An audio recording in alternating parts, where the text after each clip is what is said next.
یہ میری خوش قسمتی کہ میں حضور کا امت ہوں، ساری زندگی اس کا شکریہ ادا کرتا رہوں تو کہ شکر ادا۔ ہم حضور کے امتی، نبی انتظار کرتے رہے، نبی منتظر رہے۔ حضرت خلیل اللہ کی بارگاہ میں پکار رہے ہیں، ربنا وابعث فیہم رسولا، مالک رسول بھیج دے۔ وہ کہتا ہے لیسا بفظ ولا بغلظ، وہ ترشرو نہیں ہوگا، سخت مزاج نہیں ہوگا، ماتھے پہ شکنیں لانے والا نہیں ہوگا، وہ پیار بانٹنے والا ہوگا، بس وہ آیا چاہ رہا ہے۔ حضرت عیسیٰ نے تو نام بھی بتا دیا نا، مبشرم برسول یاتی من بعد اسمہ احمد، لوگوں میں جا رہا ہوں، چلو نام بھی بتا دیتا ہوں، میرے بعد جو آنے والا اس کا نام احمد ہوگا۔ نبی انتظار کرتے رہے، 12 نبیوں نے انتظار کیا حضور کی امت میں ہونے کے لیے، تمنا کی۔ نستورہ راہب انتظار کرتا رہا، بحیرہ راہب انتظار کرتا رہا۔ شب ہجر کی سختیاں کوئی اس سے جا کے پوچھے، تیری راہ تکتے تکتے جسے صبح ہو گئی۔ زندگیاں گزار دی انہوں نے۔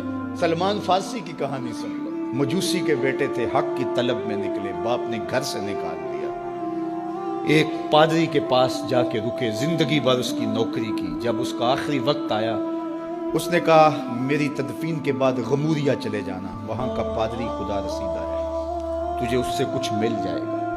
کہتے میں وہاں سے غموریا آ گیا، پھر اس پادری کی ساری زندگی خدمت کی۔ جب وہ مرنے لگا تو اس نے کہا کوئی ایسا شخص نہیں ہے جس کے پاس اب میں تجھے بھیجوں، لیکن نبی آخر الزمان کے ظہور کے لمحے آ گئے۔ تو یہاں سے یثرب چلا جا، وہ اس نبی کی ہجرت گاہ ہوگی، تیری زندگی سنور جائے گی، تو نے بڑی محنت کی ہے، بڑی نوکری کی ہے میری۔ کہتے میں نے اس کو کہا کہیں ایسا نہ ہو میں دھوکہ کھا جو مجھے کوئی نشانی بتا دے۔ اس نے کہا 3 نشانی، ایک صدقہ نہیں لے گا، دوسرا ہدیہ رد نہیں کرے گا، تیسرا 2 کندھوں کے درمیان مہر نبوت۔ کہتے میں نے اس کی تدفین کی، یثرب کی جانب جاتے ہوئے ایک قافلے میں شامل ہو گیا۔ انہوں نے مجھے پکڑ کے اپنا غلام بنا لیا، لیکن میرے پہ مہربانی یہ کی کہ مجھے بیچا جا کے مدینے میں۔ ایک یہودی نے مجھے خرید لیا، میں اس کے باغ میں گوڈی کرتا تھا، کام کرتا تھا، کھجوریں توڑتا تھا، لیکن میں انتظار میں تھا کہ کبھی وہ نبی آخر الزمان آئے تو مجھے دید ہو، کبھی عرش پر، کبھی فرش پر، کبھی ان کے در، کبھی در بدر۔ غم عاشقی تیرا شکریہ، میں کہاں کہاں سے گزر گیا۔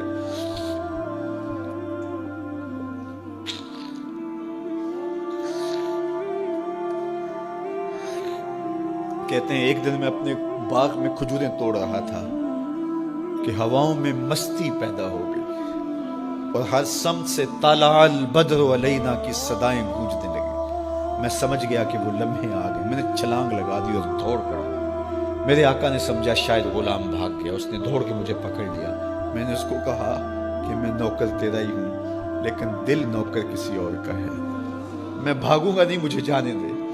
میں کچھ کھجوریں لے گیا تھا صدقے کی نیت سے، جا کے حضور کو پیش کی۔ آقا کریم نے فرمایا ہم نبی صدقہ نہیں لیتے۔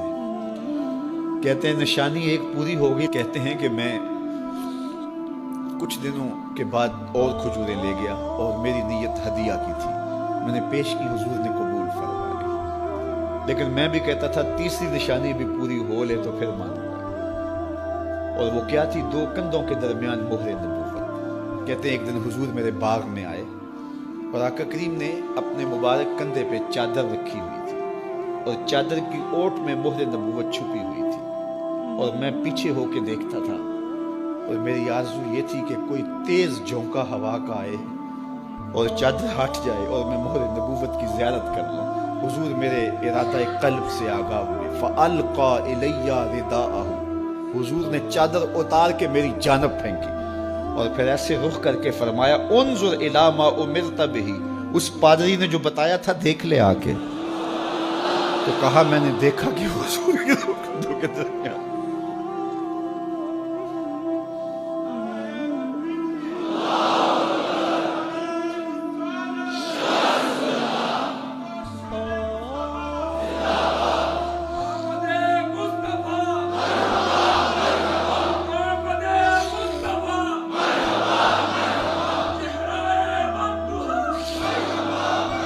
شب ہجر کی سختیاں کوئی اس سے جا کے پوچھے، تیری راہ تکتے تکتے جسے صبح ہو گئے۔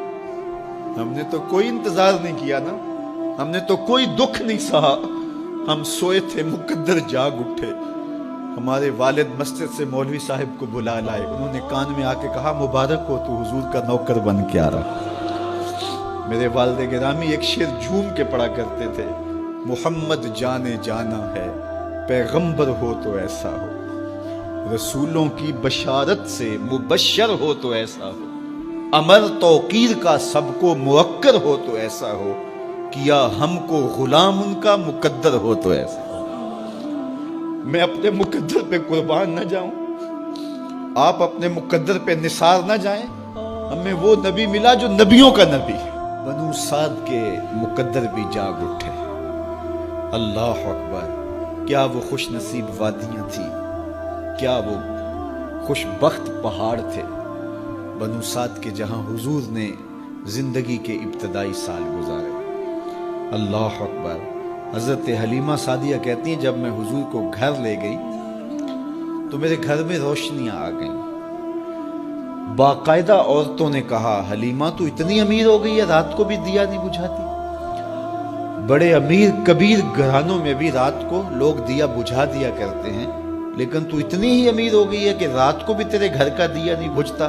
تو حلیمہ سعدیہ نے کہا آؤ میں تمہیں بتاؤں میرے گھر میں دیا کون سا روشن۔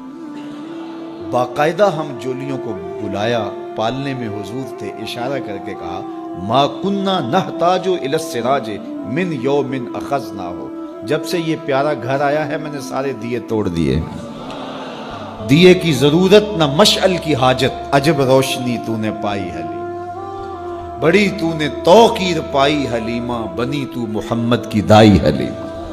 کہا ما کننا نحتاج الی السراج من یوم اخذناہ، جب سے یہ پیارا گھر میں آیا ہے میں نے سارے دیے توڑ دیے۔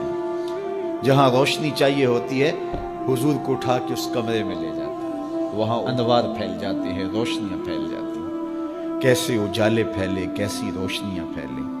حلیمہ دا چھپر کھجوری دے تھلے، حوراں وچھالے نوری مسلے، فرش تو عرش تک پہ گئی دہائی، حلیمہ نے لٹ لئی خدا دی خدائی۔ اللہ اکبر۔ وہ سارا دن تو صحراؤں میں گھوم لیتی تھی، اسے جب بھوک لگتی تھی لبوں کو چوم لیتی تھی۔ بخت جاگے حلیمہ سعدیہ کے حضور ان کے گھر آئے، اللہ اکبر، جدھر سے گزرتے گئے نور پھیلتا گیا، انوار پھیلتے گئے۔ حضرت سیدہ طیبہ طاہرہ حضرت عائشہ سلام اللہ علیہا فرماتی ہیں کہ میں کچھ سی رہی تھی کہ میرے ہاتھ سے سوئی گر گئی۔ اب حضور کے گھر میں دیے میں جلانے کے لیے تیل بھی نہیں تھا، میں پریشان تھی، سوئی گر گئی، اتنے میں حضور تشریف لائے۔ حضور مسکرائے، کہتی ہے میں نے گمی ہوئی سوئی تلاش کر لی۔ اللہ اکبر۔ تو یہ روشنی تھی، یہ انوار تھے۔ اللہ اکبر۔ اذا ضحک یتلالع فی الجدر، جب حضور مسکراتے تھے سامنے والی دیواروں پہ عکس پڑتا تھا۔ اللہ اکبر۔ جب مسکراتے تھے نور پھیل جاتا تھا۔ اذا تکلم رؤیا کالنور یخرج من بین ثنایاہ، حضور کے سامنے والے دانتوں میں ہلکا سا فاصلہ تھا، اور جب آقا کریم گفتگو کرتے تھے وہاں سے نور کی کرنیں چھن چھن کے نکلتی تھیں، انوار پھیل جاتے تھے۔ ایسا نوری ماحول، ایسا نورانی چہرہ۔ حضرت ابو ہریرہ بولے کل قمر لیلۃ البدر لم ارى قبلہ ولا بعدہ مثلہ، کیا پوچھتے ہو، 14ویں رات کا چمکتا ہوا چاند تھے میرے حضور۔ پھر کہا نہیں نہیں نہیں، حضور جیسا نہ پہلے دیکھا نہ بعد میں دیکھا۔ حضرت حسان بن ثابت پاس کھڑے تھے، کہا دیکھتے کیسے، کسی ماں نے جنم دیا ہوتا تو دیکھتے۔ خدا نے وہ سچائی پن چھڑیا جدے وچ محمد نو ٹالیا سی، حسینہ جمیلہ دا منہ موڑ دیتا، محمد بنا کے قلم توڑ دیتا۔ مثل او در عالم امکان متصور نیست، حضرت شیخ مجدد کہتے ہیں حضور کی مثل بزم عالم میں ممکن ہی نہیں ہے، ہو ہی نہیں سکتا۔ اور اقبال کا لہجہ بھی دیکھیے، رخ مصطفیٰ ہے وہ آئینہ کہ اب اس سا دوسرا آئینہ، نہ کسی کی بزم خیال میں نہ دکان آئینہ ساز میں۔ تو وہ پیکر تراشا، وہ پیکر تراشا، مکھ چند بدرشا شانی ہے، متھے چمک دی لاٹ نورانی ہے، کالی زلف تیک مستانی ہے، مخمور رکھی ہن مد بھری، کیسا جمال دیا، کیسا حسن دیا۔ اچھا بریلی کے امام سے بھی پوچھ لیجئے، اللہ اکبر، بل بل نے گل ان کو کہا، کمری نے سروے جاں فضا، بلبل کی منتہائے پرواز تو یہی ہے نا، کسی کو پھول کہتے. بلبل نے گل ان کو کہا، کمری نے سروے جاں فضا، حیرت نے جھنجھلا کر کہا یہ بھی نہیں وہ بھی نہیں. خورشید تھا کس زور پر، کیا بھر کے چمکا تھا قمر، بے پردہ جب وہ رخ ہوا یہ بھی نہیں وہ بھی نہیں. وہ حسن دیا، وہ جمال دیا اللہ نے اپنے